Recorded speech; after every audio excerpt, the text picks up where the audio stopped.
연락된 제사라는 말씀으로 성민교회 양은화 목사님께서 말씀 선포하시겠습니다. 우리에게 주신 하나님의 말씀은 창세기 4장 1절에서 7절까지의 말씀입니다. 아담이 그의 아내 하와와 동침하매 하와가 임신하여 가인을 낳고 이르되 내가 여호와로 말미암아 득남하였다 하니라. 그가 또 가인의 아우 아벨을 낳았는데 아벨은 양치는 자였고 가인은 농사하는 자였더라.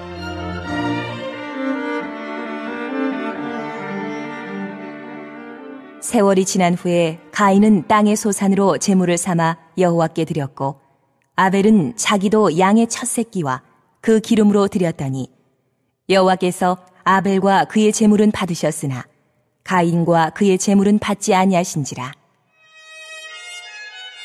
가인이 몹시 분하여 안색이 변하니 여호와께서 가인에게 이르시되 내가 분하여 함은 어찌 됨이며 안색이 변함은 어찌 됨이냐. 내가 선을 행하면 어찌 낯을 들지 못하겠느냐. 선을 행하지 아니하면 죄가 문에 엎드려 있느니라. 죄가 너를 원하나 너는 죄를 다스릴지니라. 연락된 제사가 무엇인가 오늘 이 말씀을 통해서 봅니다.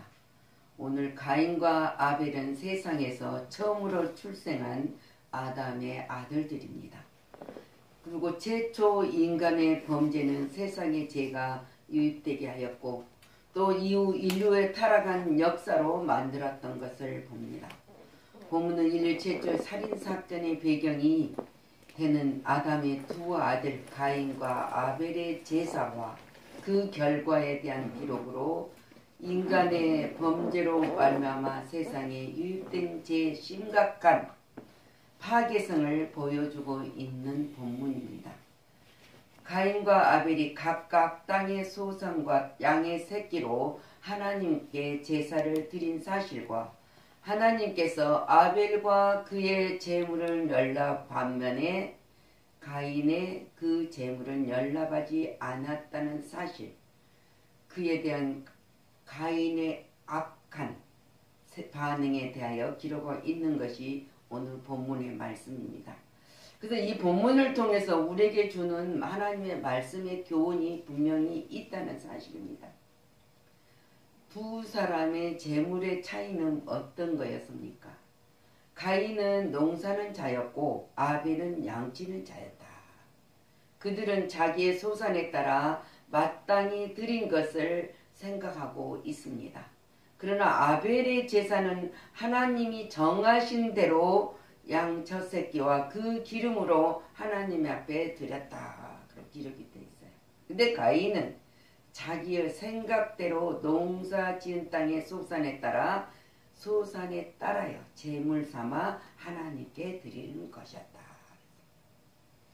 근데 왜 농사 짓는 사람이니까 농사 짓는 거로 당연히 드리는 것이 마땅한 것이고 양은 아벨은 양치는 자였기 때문에 양의 첫선으로 드리는 것이 마땅한 것입니다. 근데 왜 그것이 다르냐? 정하신 대로 드리는 거하고 자기의 생각으로 제물을 삼아 드리는 거하고 차이가 있다는 것입니다. 근데 모든 것은 제물은 하나님의 마음에 맞게 드려야 된다 그랬어요. 예, 하나님께서는 양과 기름을 제물로 드리게 했는가 하면은 이것은 우리가 훗날 우리 속죄하여 주신 그리스도를 또한 예표하는 까닭도 됩니다. 근데 이 두 사람은 인격과 행위가 악한 자의 제물과 선한 자의 제물에 구분이 있는 것을 볼 수 있습니다. 그래서 악한 자, 요일서 3장 12절에는 가인같이 하지 말라고 써 있어요. 그는 악한 자에게 속하여 그 아우를 죽였으니 어떤 이유로 죽였느냐? 자기 행위는 악하고 그 아우 행위는 의로움이라. 자기 행위가 악하고 아우의 행위가 의로움을 해서 아우를 죽였다고 성경은 기록하고 있어요. 그의 악한 모습을 기록하고 있는 것을 보면서 악인이 드리는 제물은 가증스러운 것이다 그랬어요. 그래서 믿음 없이 드리는 제물은 가증한 것이라 여겼어요. 잠언 21장 27절 말씀에도 악인의 재물은 본래 가증하거든 하물며 악한 뜻으로 드리는 것이니라. 악한 자가 드는 가증한 것은 악한 생각으로 드리는 것이라. 악한 마음을 가지고 드리는 재물은 그것은 양과 질에 상관이 없습니다. 그것은 거짓된 것이다. 양을 많이 드린다고 거짓된 것이 아니고 적게 드린다고 그것이 거짓된 것도 아니라 상관없이 재물은 드려지는 마음을 어떤 마음을 가지고 드리느냐가 중요하다는 것입니다. 그 재물은 하나님께서 악한 재물을 받으실 리가 없기 때문에요. 그리스도의 삶 전체가 하나님께 바쳐지는 재물이 돼야 된다. 그래서 우리는 날마다 살아가는 것 예배의 삶의 자체로 하나님과 함께하는 삶을 살고 있음을 인정하며 그 믿음으로 살아야 된다. 근데 이 두 사람은 믿음의 차이와 재물이 비교되는 것을 볼 수 있습니다. 아벨은 믿음으로 재물을 바쳤다고 써 있습니다. 근데 아벨은 형식적인 제사를 드린 가인과는 달리 정성을 다하여 가장 좋은 것으로 하나님께 드렸음을 알 수 있다. 이런 아벨의 태도는 하나님이 만물의 주인이심을 인정하는 거예요. 모든 것이 하나님께로 왔고 하나님께 우리가 돌아가는 것이지만은 이 모든 세상의 창조의 만물의 주인이 하나님이시라는 것, 내 것이 아니라 하나님 것이라는 것을 인정하는 아벨의 제사였어요. 하나님께 자신이 가진 모든 것을 내어놓는 겸손의 표현이도 됩니다. 하나님께서 이런 아벨의 마음을 기쁘게 받으셨다고 그랬어요. 그래서 히브리 기자는 11서 11장 4절에 믿음으로 아벨은 가인보다 더 나은 제사를 하나님께 드림으로 의로운 자라 하시는 증거를 얻었으니 그랬어요. 하나님의 그 애물에 대하여 증언하심이라 그가 죽었으나 그 믿음으로서 지금도 말하느니라. 아벨을 하나님이 기쁘게 받으신 이유를 지금 히브리 기자가 증언하고 있습니다. 하나님께서 정성껏 제물을 드리는 아벨에게 큰 관심을 가지고 주의 깊게 살펴보는 것을 보고 있습니다. 이것을 묘사하고 있는 거예요. 하나님이 기뻐하게 하시는 자를 관심 있고 그 관심 있는 자를 지키시고 보호하는 것이지 하나님이 기쁘게 하지 않는 것들을 관심도 가져주지 않아요. 자, 양의 첫 새끼와 그 기름으로 드렸다 그랬어요. 첫이란 말은 가장 으뜸되는 것을 말하고 있습니다. 가장 귀하고 좋은 것으로 의미하고 있는데 그것을 드렸다는 거예요. 가장 으뜸되고 좋은 것으로 하나님 앞에 드렸다. 이것은 아벨이 정성을 다해서 제물을 드렸음을 나타내고 있는 것을 볼 수 있어요. 우리가 정성은 뭐니까 우리가 믿음으로 감사로 하나님 앞에 드려진 것을 이 아벨의 제물입니다. 하나님께서 받으시는 제물이란 말입니다. 하나님은 이처럼 자신을 온전히 바치는 자에게 큰 관심을 보이십니다. 그리고 우리 인생에게 있어서 이처럼 자신을 온전히 바치는 자에게는 큰 관심을 보이신 하나님께서 그냥 두는 것이 아니라 기뻐하심으로써 우리에게 내려주시는 약속이 있습니다. 그것이 우리 인생에게 이처럼 전능하신 하나님의 관심의 초점이 돼야 된다. 초점이 돼야 된다는 거죠. 그랬을 때 더욱 기쁨이 어딘 일이 있습니까? 내가 하나님 앞에 관심받는 자가 되었다는 거지. 내가 하나님을 나를 관심 있게 보아주신다는 그 사실에 얼마나 우리는 기쁩니까? 누가 조금이라도 나를 관심 있게 해주는 것도 감사한데 전능하신 하나님이 만물의 창조주 하나님이 우리 아버지가 되시고 우리를 관심 있게 보아준다는 그 사실을 우리는 생각할 때 얼마나 기쁩니까? 그런데 가인은 그렇지 않았어요. 가인은 인격이 하나님께 연락되지 않는 것을 봅니다. 하나님을 순종하는 자도 않는 자였기 때문에 순종도 안 했어요. 그의 인격이 그러하니 그 재물 역시 하나님의 정하심 따라 따를 리가 없었던 것을 볼 수 있습니다. 가인이 농사짓는 자요, 땅의 소산물들이 아닌 소산을 드렸다 그랬어요. 이 말은 뭐냐면 가인은 땅에 있는 것이니까, 예를 들면 보리도 심었을 수 있고 벼도 날 수 있고 과일도 심었을 수 있단 말입니다. 근데 이 모든 것이 아닌 소산, 그냥 자기 생각대로, 자기가 마음대로, 인생한 마음대로 드렸던 것을 볼 수 있어요. 나타나고 있는 거예요. 그래서 우리가 처음에 3절 읽었죠. 세월이 지난 후에 드렸다 그랬어요. 그리고 날들이 항상 세월이 지난 후라는 날들이 모아져서 한 날들이 쌓여서 이루어진 날들을 말하고 있어요. 이런 날들은 무한히 계속되는 것이 아닙니다. 반드시 끝이 있음을 보여주는 것이, 우리들의 날들도 마찬가지입니다. 어제 날들이 다시 돌아오지 않고 오늘 날들이 내일로 이어지지도 않습니다. 그날 모아져서 마지막 때 끝이 온다는 사실이에요. 끝이 있음을 보여주는 거예요. 목축과 농사짓는 여러 날을 지나고 마침내 결산하고 추수할 때가 이르렀다 그래요. 주님 말씀은 추수할 때가 이렇다. 그때 하나님은 기다린다. 낫을 가지고 추수를 하잖아요. 우리는 알곡은 모아서 곳간에, 쭉정이는 모아서 불에 태우는 그런 날 마지막이 있다는 거죠. 지금 오늘 가인이 드려지는 예배는 그냥 자기 마음대로 드렸던 것을 볼 수 있습니다. 하나님이 기뻐하시는 농사로 드려야 된다면 제일 좋은 걸로, 제일 하나님 기뻐하시는 걸로 드려야 되었습니다. 이러한 날들이 끝은 가인과 아벨에게만 오는 것이 아닙니다. 이 세상에 살다가 간 모든 사람들에게 다가오는 날입니다. 모든 일에 끝이 있으며 그 마지막이 이르면 각 사람들은 자신이 거둔 것을 하나님 앞에 내어놓아야 하는 것이다. 이때 하나님께서는 가인의 재물과 같이 연락하지 않는 것도 있을 것이고 아벨의 재물과 같이 연락하시는 것도 있을 것이라는 거예요. 하나님의 백성은 알고 모아 곳간에, 쭉정이는 모아 불에 태우는 그때가 있을 것이란 말입니다.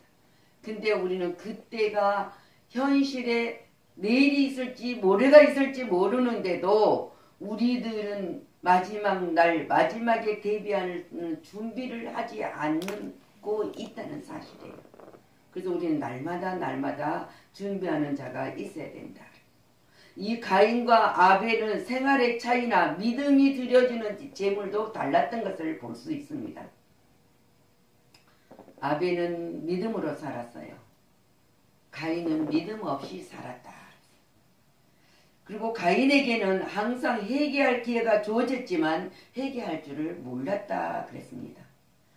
그리고 더 큰 죄를 범했던 것을 볼 수 있습니다. 오늘 우리가 읽었던 7절을 보면은 가인의 6절을 보면은 가인에게 이르되 내가 분하여하면 어찌미 되며 안색이 변하면 어찌미 되느냐. 하나님 분명히 가인에게는 회개할 기회를 주었단 말입니다. 그리고 내가 선을 행하면 어찌 낯을 들지 못하겠느냐. 선을 행하지 아니하였으면 죄가 문에 엎드려 있느니라. 그랬어요. 우리에게는 항상 하나님은 자비와 긍휼을 베푸신 하나님이시고 오래 기다린 하나님은 우리가 잘못했을 때 회개하고 돌아오기를 기다리신다는 거죠. 근데 이 가인처럼 회개할 줄을 주어진 이 기회를 잃어버리고 회개할 줄 모르는 사람들이 얼마나 큰 죄를 더 범하였습니까? 우리는 어떤 예배를 드리는가? 아벨과 같이 믿음으로 드리고 감사함으로 드리는 자가 되고 있는가? 아니면 가인처럼 가인의 재물은 불경건한 자세 때문에 연락되지 않았는데 비해 아벨의 재물은 그 믿음 때문에 연락되었다는 것입니다. 하나님은 무엇이든지 믿음으로 감사로 드려지는 것을 다 받으시고 연락하시고 그 모든 것을 채워주신다 그랬어요. 근데 가인은 형식주의였어요. 형식주의적이고 불신앙적이었다는 사실이에요. 자기가 뭔가를 하고 있다는 사실을 잊어버리고 살아가는 사람입니다. 근데 아벨에게는 중심과 진실이 있었습니다. 그리고 항상 믿음의 순종의 모습이 있었던 것을 볼 수 있습니다. 이 진실성과 순종함이 하나님께서 제물을 받으시는 참된 이유였다. 근데 여기서 하나님 제물만 받는 게 아니니까 아벨과 그 제물을 기뻐 받았다 그래요. 우리가 드려지는 모든 것들이 내가 드려지는 것이 아니라 하나님께 드려진 모든 것들, 조그마한 일이라도 내가 하고 모두 있는 것들을 하나님이 기뻐 받으신다는 사실입니다. 그것이 정말 중요한 것입니다. 근데 그 중요한 것을 잊어버려서는 안 된다는 것이죠. 자, 우리 성도 여러분은 가인과 아벨은 똑같은 하나님께 제사를 드렸지만은 아벨의 제사는 연락된 반면에 가인의 제사는 예면당했던 것을 볼 수 있습니다. 오늘날에도 많은 성도들이 똑같이 하나님 앞에 예배를 드리고 예물을 드립니다. 그런데 하나님은 어떤 성도의 예배와 예물은 기뻐 받으시는 반면 어떤 성도의 예배와 예물은 예면하신다는 사실을 우리는 잊어서는 안 됩니다. 그것은 예배는 하나님을 위한 하나님 중심의 참 예배가 되어야 된다. 예배는 인간을 위한 인간 중심의 예배가 되어서는 안 됩니다. 그렇다면 우리는 지금 하나님께 어떤 예배를 드리고 있습니까? 하나님 중심의 예배입니까? 자기 중심의 예배인가? 우리 모두 하나님이 기뻐하신 참 예배를 하나님께 드려야만 기뻐하시는 삶 속에 우리가 즐거울 수밖에 없습니다. 하나님이 기뻐하시는 예배가 뭔가 우리는 날마다 하나님이 이 사실을 기억하고 계신다는 사실을 우리는 잊어서는 안 됩니다. 우리 모두가 하나님께 영광을 돌리지만은 오늘 우리가 이 예배 삶을 살아가는 우리들의 삶 속에서 오늘 다시 한번 우리에게 하나님이 경각심을 일으키는 말씀입니다. 가인과 아벨. 이들은 얼마나 시기 질투한 가인은 아우를 죽여버렸던 사건, 살인자가 되어버렸던 사건까지 일어났던 것을 볼 수 있습니다. 근데 하나님은 가인을 그 자리에서 죽이지 않았던 것을 우리가 봅니다. 하나님은 긍휼과 자비를 베푸셔서 가인에게 표까지 주시면서 너를 저기 하는 자는 7배나 벌을 주겠다. 그리고 가인을 보내는 것을 볼 수 있습니다. 그것은 뭐냐면 우리에게 언제나 기회가 있다는 사실이에요. 우리가 이 땅에 마지막 날 되면은 기회는 없습니다. 마지막 날 되기 전에 우리가 세월을 지나서 날들이 모여서 하나 계속되는 것이 반드시 끝이 있다는 그 사실을 우리는 기억하고 언제나 성도의 삶이 하나님이 기뻐하시고 하나님이 기억하신 나의 신앙생활이 되시기를 그리스도 이름으로 축원합니다. 아멘. 기도합니다. 주님 감사를 드립니다. 오늘 우리가 다시 한번 가인과 아벨의 제사를 통해서 이 땅에 아담이 범죄하여 에덴 동산에서 쫓겨나고 하와와 처음으로 난 자녀들이었습니다. 첫 인간의 모습으로 난 가인과 아벨. 이들이 형제가 하나님의 어떻게 살아가고 있는 모습들을 우리에게 보여주면서 우리가 하나님의 백성으로 살아가는 삶이 어떤 삶이 하나님이 기뻐하시고 어떻게 우리가 드려주는 것들이 하나님을 즐거워할 수 있는가를 가르쳐주는 교훈을 주셨습니다. 하나님 도와주셔서 감사드리고 이 말씀대로 우리가 마지막 날 분명히 하나님의 말씀하실 때 결실을 맺는 심판의 끝날이 있다는 사실을 잊지 말고 날마다 임마누엘 하나님과 동행하는 삶으로 삶 속에 항상 체험의 현장으로 증언이 되어 하나님께 영광을 나타내고 하나님 영광만 되게 하옵시고 하나님께만 영광을 돌리는 삶으로 열매가 맺어지게 하여 주시옵소서. 모든 영광 주님께 돌리고 감사드리며 살아 역사하신 우리 주 예수 그리스도 이름으로 축복하고 기도하였습니다. 아멘.